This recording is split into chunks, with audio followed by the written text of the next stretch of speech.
The bank didn't call with panic. That was the first mistake. They called with politeness, with rehearsed calm, as if missing money was a scheduling issue. "Sir, we're unable to reconcile the balance." Unable. Such a gentle word for disappearance. I was standing in the kitchen when the call came in. Morning light, coffee cooling, my wife laughing in the other room, on a call that sounded too soft for business and too careful for family. The children were upstairs, still asleep, unaware that the floor beneath them had just shifted.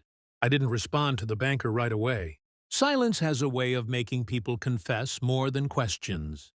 He cleared his throat, mentioned transfers, authorizations, a pattern. My name was on everything, my signature, my trust.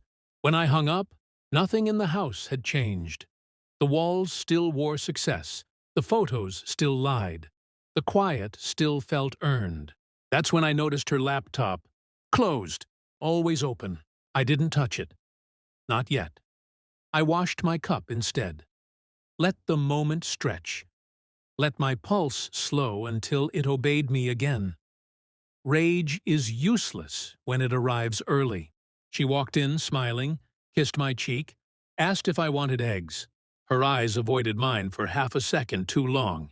Half a second is all it takes for a life to crack. I said nothing. Sat down.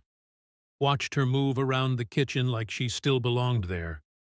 Like she hadn't already started packing her future without me. The money wasn't gone overnight. It never is. It leaves in pieces. Carefully, respectfully. Like someone emptying a house they once loved. Later that day, I reviewed statements alone. Transfers masked as investments. Accounts I'd never seen. A business partner I didn't recognize until I did. A name from her phone, saved under a woman's name. I remembered the dinners she skipped. The work trips that never made sense on a calendar.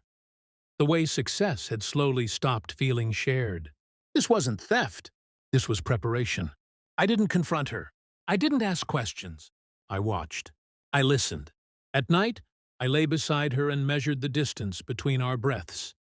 She slept easily. That told me everything I needed to know about who felt guilty and who felt entitled. By the end of the week, the picture was clear enough to hurt, but not enough to act. Not yet. They weren't just taking money. They were rewriting the story of who built this family and who would be left holding the ashes. I smiled more, spoke less, signed what I was asked to sign. And quietly, methodically, I started counting backward from the moment they thought they had already won. Truth doesn't arrive loudly. It slides in, thin and precise, like a blade you don't feel until you move.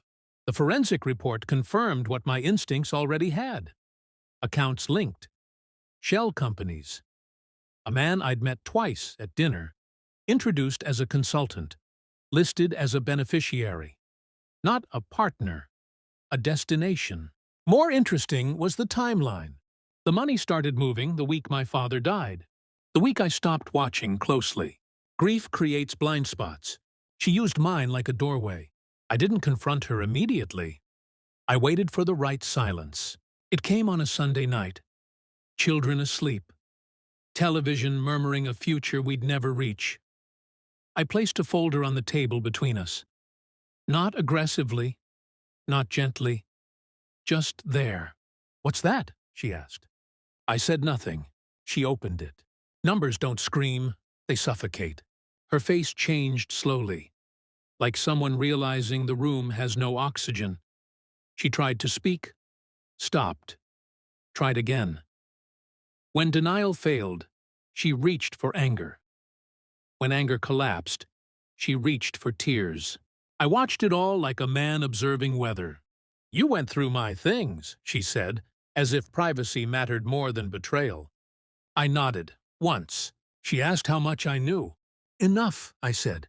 It was the only word I needed. That's when I told her the part she didn't expect. The money she moved? I'd let it go. Every transfer had triggered a countermeasure. Every account mirrored. Every asset she thought was liquid had already been frozen, flagged, or rerouted weeks ago. She stared at me, waiting for the punchline. There wasn't one. The consultant, the lover, the architect of her escape. He'd been arrested that morning. Financial fraud, tax evasion. His phone had sung like a choir. Her name was in his messages. So was her voice. "I didn't mean to hurt you," she whispered. I stood up.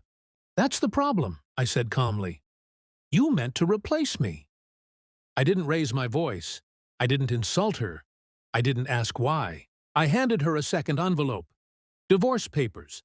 Custody already structured. Accounts already divided, with what remained after the truth took its share. She cried then. Real tears, too late to be useful. I left the house before midnight. Took nothing sentimental. No photos, no trophies of a life built on assumptions. Weeks later, I heard she'd lost everything. Friends, status. The narrative she'd rehearsed for years. I felt nothing, because this story was never about money. It was about watching someone believe they were clever, right up until the moment they realized the ground had been mine the entire time. I don't miss her. I miss the man who trusted without verification. He's gone, and nothing was stolen from me again after that.